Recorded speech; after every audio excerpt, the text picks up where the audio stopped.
42 juta hektar. Hampir 300 suku bangsa menghuni Pulau Papua. 80% masyarakat Papua hidup semi terisolir di pedalaman hutan nan lebat. Salah satunya suku Korowai. Masyarakat suku Korowai memiliki cara unik untuk mempertahankan hidup. Mereka tinggal di atas pohon, membangun rumah di atas ketinggian dan lebatnya rimba Papua. Untuk memenuhi kebutuhan pangan, masyarakat Korowai menggantungkan hidup sepenuhnya terhadap alam. Untuk berburu atau menebang pohon sagu, warga masih mengandalkan piranti sangat sederhana. Sagu kan menjadi makanan pokok nih, harus makan sagu. Nah, kita hari ini mau tebang sagu ya Bapak Oni ya. Tebang sagu pakai apa? Ada tadi kampaknya? Kampak batu. Kampak batu, coba bisa dilihat. Ini pemirsa, masih sangat tradisional, ada batu, lancip, kemudian diikatkan dengan rotan bersama dengan kayu. Ya.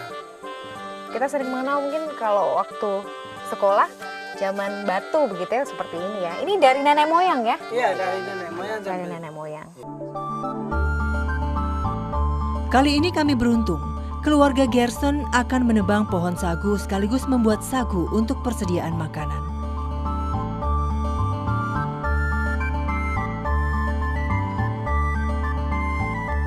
Saya bersama semua anggota keluarga menerobos belantara hutan untuk memilih sagu yang akan ditebang. Seperti biasa, medan rawa yang becek menjadi sahabat selama perjalanan. Semua anggota keluarga sudah siap dengan alat masing-masing. Langkah kaki mereka begitu cepat, membuat saya kewalahan mengimbangi langkah mereka. Hutan telah menjadi hidup mereka. Tak heran medan sesulit apapun terlihat begitu mudah ditaklukkan oleh suku Korowai.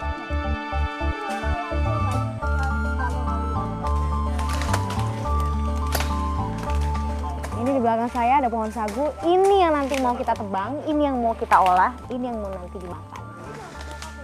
Wow, makanya butuh banyak orang untuk bisa menebang pohon sagu yang besar ini. Yuk, semangat!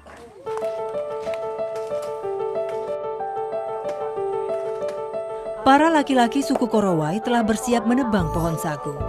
Dalam tradisi masyarakat Korowai, para laki-laki hanya bertugas untuk menebang sagu. Selebihnya urusan memanggul dan mengolah sagu merupakan pekerjaan kaum perempuan. Untuk menebang pohon sagu, warga hanya mengandalkan linggis kayu sederhana.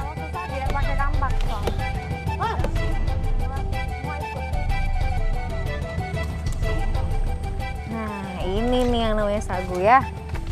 Bentuk aslinya masih seperti ini. Nanti ini tumbuk lagi. Pakai air. Jadi ini masih bentuk kasarnya pemirsa. Diambil dari pohonnya, habis ini nanti ditumbuk, dikasih air sampai jadi kayak gumpalan-gumpalan gitu, terus bisa dimakan. Jadi prosesnya masih lama ya.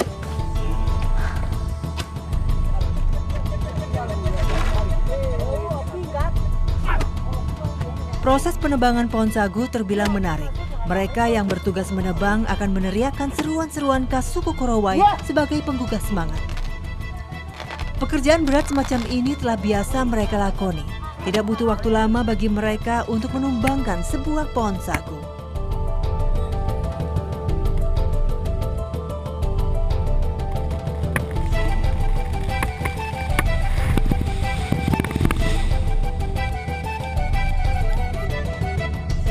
Berhasil! Satu pohon tumbang. Tapi pekerjaan masih belum selesai, masih panjang. Yuk. Saat para lelaki suku Korowai bergelut dengan pohon sagu, kaum perempuan suku Korowai juga tengah membuat alat tertentu dari daun sagu. Ternyata tulang daun dari pohon sagu ini masih bisa dimanfaatkan ya. Buktinya ini tadi setelah pohonnya masih diolah sama bapak-bapak, mau mamanya bikin apa ya? Saya juga nggak tahu nih apa. Nanti deh kita lihat ya. Ini sebenarnya buat apa sih? Para perempuan suku Korowai terlihat cekatan membuat alat ini. Saya pun tertarik untuk mencoba membuatnya. Tapi ternyata tidak semudah apa yang saya lihat.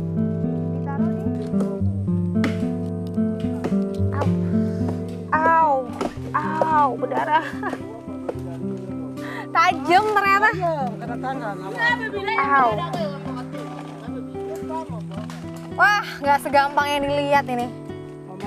Mama duluan tahu, sudah persiskan sendiri, tapi Ma tidak tahu. Tidak tahu, jadi ternyata tajam banget. Aduh, Karena tangannya gagal. serahkan sama ahlinya saja ya, serahkan kepada ahlinya saja. Kita tinggal.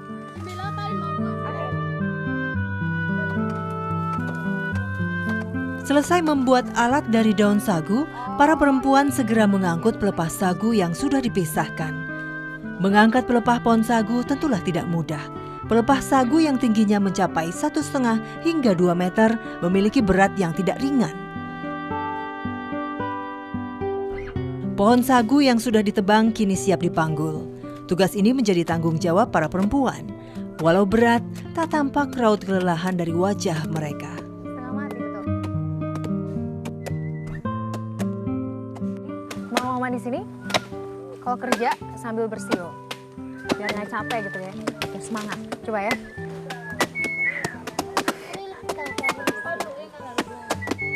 Tapi luar biasa pekerjaannya. Jadi baik laki-laki maupun perempuan, mereka siap bekerja fisik.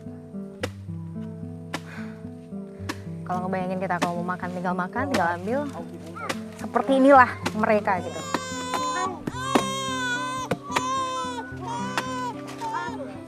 Ada yang sambil bawa anak.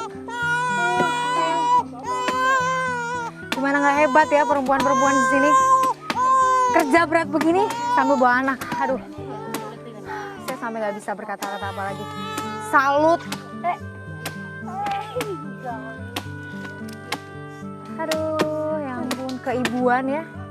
Sisi lembutnya masih ada, tapi kekuatannya terlihat gitu loh dengan bekerja keras seperti ini. Ya Tuhan, salut ya.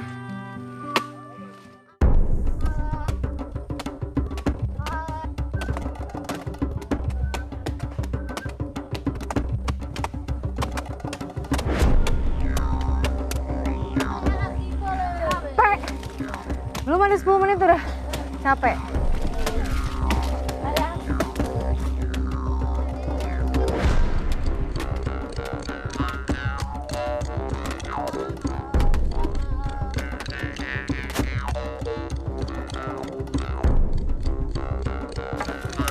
Nah, pemirsa, ini adalah pelepah pohon sagu.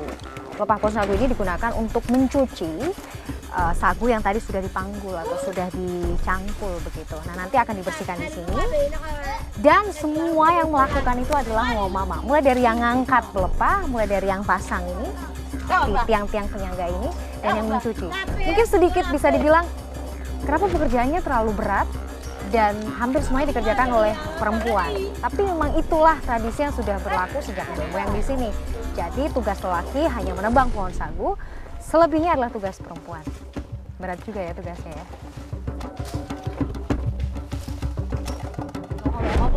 Coba kita angkat ya. Coba. Ini berat, ini serius berat banget. Dan ini dibawa sama mama.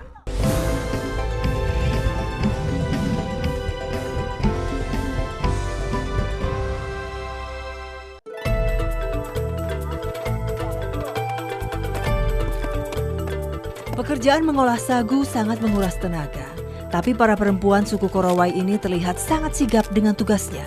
Pelepah-pelepah pohon sagu disusun sedemikian rupa dengan beberapa batang kayu sebagai penyangga untuk membuat alat pengolahan sagu. Akar-akar pohon yang menjalar dijadikan tali pengikat di setiap titik. Lumut-lumut yang menempel di batang pohon juga digunakan sebagai penyumpal agar air sagu tidak menetes. Sungguh pekerjaan yang tidak mudah. Nah, ini dia ternyata. Jadi, kulit kayu ini dipakai untuk penyaring, semacam filter untuk sagu. Jadi ampas-ampasnya nanti tertinggal di sini, baru tepung yang kemudian mengendap di dasar pelepahnya nanti itu sagunya yang kemudian dimakan. Jadi oleh padi yang kita bikin seperti ini, itu ternyata sebagai penjepit ternyata. Oh. Setelah piranti pengolah sagu siap, sagu-sagu lantas dimasukkan ke dalam pelepah sagu. Pengolahan sagu harus dilakukan di dekat sumber air. Hal ini untuk memudahkan proses pemerasan sagu. Hampir di sebagian besar hutan Papua, air sungainya berwarna coklat kemerahan. Warna coklat ini berasal dari campuran akar-akar pohon hutan dan air yang mengalir. Ya, seperti inilah prosesnya untuk pembuatan sagu. Teknik pemerasan sama kayak meresanten sih gitu. Tapi kalau bayangin dari awal sampai akhir memang rumit, panjang. Tapi luar biasa. Luar biasa pusing. Butuh kesabaran tinggi pada tahap pemerasan sagu. Semua parutan sagu harus diproses. Di bagian bawah terlihat sagu sudah mulai mengendap. Walau kaya akan karbohidrat, sagu sebenarnya minim kandungan gizi. Tapi apalah mau dikata, tidak mudah bagi mereka untuk mendapatkan bahan makanan lain seperti ubi maupun beras. Mereka harus mengumpulkan uang dan berjalan puluhan kilometer untuk sampai ke pemukiman lain untuk membeli ubi atau beras. Sagu pun akhirnya menjadi pilihan paling realistis bagi mereka.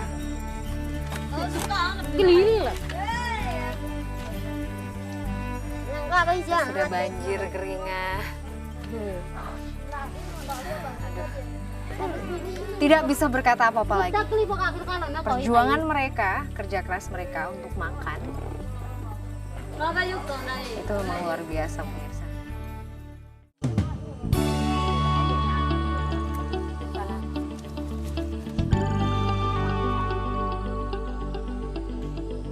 Oke, kali ini proses pembuatan sagu kita lumayan, dapat 2 noken. Coba kita angkat ya. Coba. Ini berat, ini serius berat banget. Dan ini dibawa sama mama. Gila.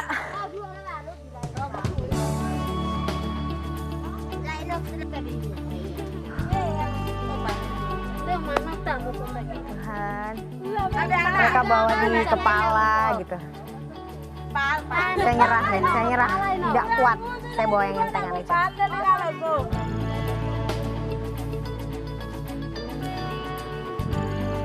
Bukan hal mudah membawa belasan kilogram sagu yang bertumpu di kepala serta harus melewati jalan rawa yang berlumpur.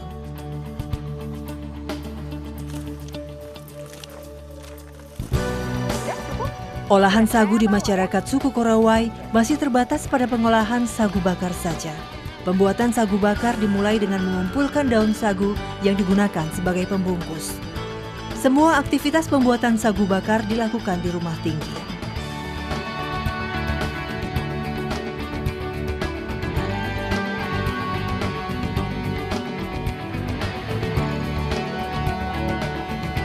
Ini pijakannya kecil banget, jadi kalau nggak hati-hati bisa kepleset nih.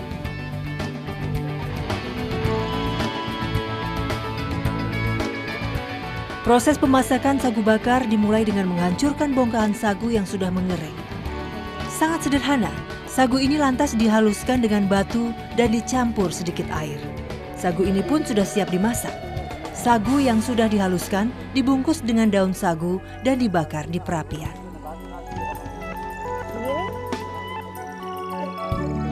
Om Gerson setiap hari makan sagu. Setiap hari makan sagu. Setiap hari makan sagu. Kalau sering pergi ke kampung tidak? Beli beras begitu? Satu-satu itu kalau dekat tahun baru Natal baru bisa uang sedikit beli beras. Beli beras. Sama dengan ini. Oh, oke. Jadi baru tahun baru atau Natal saja biasanya makan beras ya? Iya.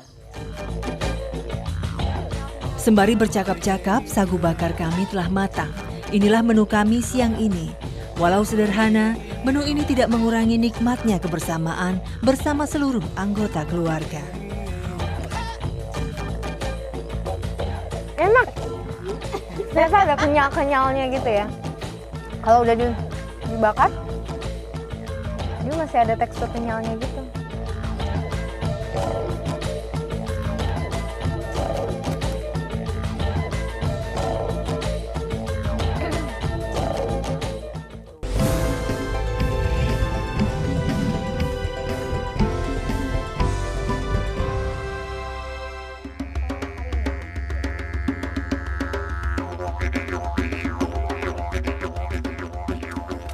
Selain mengandalkan sektor pangan dari sagu, masyarakat Korowai juga berburu untuk mendapatkan tambahan persediaan makanan. Perburuan babi dan burung kasuarilah yang masih kerap dilakukan sampai sekarang. Nah, kali ini kita akan membuat perangkap babi. Ada sekitar 1, 2, 3, 4 orang. Seperti apa caranya kita akan tahu. Beberapa batang kayu hutan sudah dipersiapkan. Ada jejaknya. Kayu disusun sebanyak 7 buah yang diikat dengan serat batang pohon sebagai tali. Salah satu kunci kuat atau tidaknya perangkap babi ini ada di ini pemirsa. Jadi kalau ini nggak kuat, takutnya babi yang terperangkap bisa lepas. Jadi harus dipukul lagi sampai nggak goyang-goyang lagi. Perangkap babi harus ditutup dengan berbagai daun sebagai pengecoh. Di bagian bawah terdapat semacam ikatan kecil sebagai penentu jatuh tidaknya perangkap babi. Saat ikatan ini terinjak, maka perangkap babi pun akan jatuh. Tentu saja kami berharap akan ada babi yang terkena jerat hari ini. Selain perangkap, yang juga harus disiapkan adalah umpan. Nah, untuk menangkap babi selain harus diperlukan perangkap, itu harus diperlukan juga umpan. Umpannya itu bisa sagu atau mibun. Nah, mibun ini biasanya bentuknya seperti pohon palem. Dia seperti pohon kelapa juga. Dan nanti kayak daging buahnya itu sedikit manis gitu. Kita mau tebang dulu. Aduh, susah banget ya. Kalau untuk makan aja tuh repot banget gitu loh perjuangannya untuk bisa bertahan hidup. Udah mau rubuh nih. Proses pengambilan pucuk pohon mibun terbilang tidak mudah. Rapatnya vegetasi hutan membuat pohon mibun yang kami tebang tersangkut di semak. Nih, batang pohon mibun yang juga dimakan, bisa langsung dimakan dan bisa jadi umpan babi.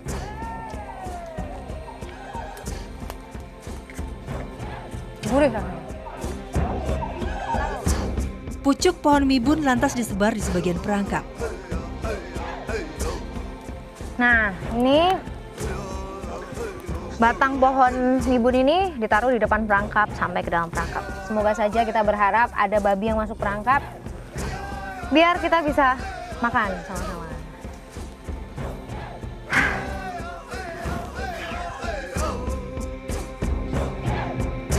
Sesaat kemudian, dari kejauhan terlihat seekor babi besar yang mendekat. Karena tak juga mendekati perangkap, kami bermaksud mengejarnya. Namun sayang, usaha kami sia-sia. Babinya lolos pemirsa, jadi ya udah kita terpaksa berhenti sampai di sini. Tapi mudah-mudahan ada babi yang kena perangkap ya. Begitulah sulitnya masyarakat Korowai untuk bertahan hidup. Mereka harus berjuang lebih keras untuk sekedar mendapatkan makanan. Tidak hanya soal mendapatkan makanan, ketiadaan sarana kesehatan juga membuat mereka masih bergantung pada tradisi nenek moyang yang menggunakan daun gatal sebagai obat bagi segala macam penyakit. Om Buas, di sini ada kebiasaan di masyarakat suku Korowai ini kalau sakit dia selalu pakai apa Om? Daun? Yalun. Daun apa namanya? Yalun. Daun yalun. Nah, kebetulan ini ada bapak-bapak yang sedang sakit ya. Sakit apa ini Bapak? Di mana yang sakit? Sakit tikam. Di ulu hati, di dalam? Di dalam hati. Oh iya, jadi sakit di ulu hatinya. Kita lihat ya seperti apa proses pengobatan, metode tradisional yang dilakukan oleh masyarakat suku Korowai ini. Pengobatan menggunakan daun yalun atau daun gatal terbilang sangat sederhana. Pengobatan semacam ini diyakini masyarakat Korowai sangat ampuh untuk menyembuhkan berbagai macam penyakit. Daun dioleskan ke tubuh pasien oleh warga yang dipercaya memiliki keahlian mengobati orang yang sakit. Ini bukannya gatel ya? Gatal. Gatal sekali. Nah, suku Korowai biasanya memakai daun ini untuk apa aja? Penyakit apa? Ini penyakit apa saja semua dari dulu. Malaria? Malaria, tikam, Sakit dalam? sakit dalam, Digosok-gosok kayak tadi gitu? kepala sakit, semua yang sakit kita pakai ini. Cuman pakai obat ini aja ya? Pakai obat daun ini ini aja saja. ya? Tanah Papua yang indah dan penuh potensi keragaman hayati memang menjadi permata yang harus dikelola dengan baik demi kesejahteraan penduduknya. Namun ironinya, di tanah nan kaya inilah, sebagian besar penduduknya masih jauh tertinggal dan tidak tersentuh pembangunan. Suku Korowai di Kabupaten Asmat, Papua ini merupakan satu contoh dari banyaknya masyarakat pedalaman Indonesia yang masih bertahan dengan tradisi mereka. Meskipun dengan segala keterbatasan, mereka tetap berjuang untuk hidup walaupun harus berpindah-pindah tempat. Kehidupan yang lebih baik dari sektor ekonomi, pendidikan untuk masa depan anak-anak mereka, dan juga kesehatan sangat ingin mereka dapatkan. Namun bagaimana mungkin ini semua dapat mereka rasakan sementara banyak pihak masih menafikan keberadaan mereka. Pemirsa, demikian Indonesiaku kali ini. Sampai jumpa.